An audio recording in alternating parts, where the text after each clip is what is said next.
ಬೆಂಗಳೂರಲ್ಲಿ ಮತ್ತೊಂದು ವಿದ್ಯುತ್ ಅವಘಡ. ವಿದ್ಯುತ್ ತಂತಿ ತುಳಿದು ಬಾಲಕಿ ಸಾವು. ಬಾಲಕಿ ಪೋಷಕರಿಂದ ವರ್ತೂರು ಠಾಣೆಗೆ ದೂರು.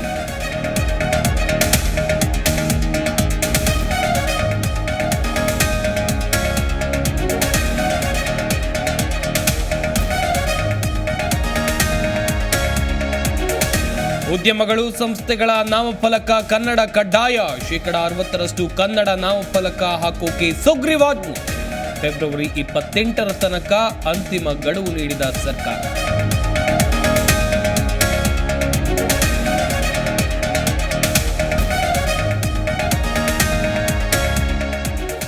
ಯತ್ನಾಳ್ ಹೇಳಿಕೆಯಿಂದ ಬಿಜೆಪಿಗೆ ಬಿಗ್ ಡ್ಯಾಮೇಜ್. ಹಿರಿಯರ ಸಭೆಯಲ್ಲೂ ಪ್ರತಿಧ್ವನಿಸಿದ ಫೈರ್ ಬ್ರ್ಯಾಂಡ್ ಆರೋಪ. 40,000 ಕೋಟಿ ಆರೋಪವೇ ಬಿಜೆಪಿಗೆ ತಲೆಬಿಸಿ.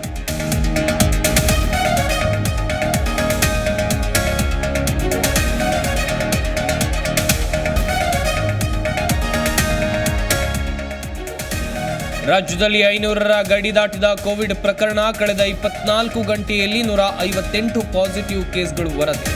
ಬೆಂಗಳೂರಿನಲ್ಲಿ ಇಲ್ಲಿವರೆಗೆ 414 ಕೇಸ್ಗಳು ಪತ್ತೆ.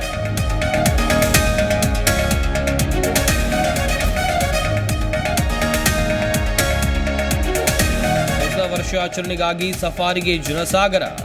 ಸಫಾರಿಗೆ ಟಿಕೆಟ್ ಸಿಗದೆ ನಿರಾಶೆಗೊಂಡ ಪ್ರವಾಸಿಗರು. ಟಿಕೆಟ್ ಸಿಗದವರಿಂದ ಸಿಬ್ಬಂದಿಗೆ ತರಾಟೆ.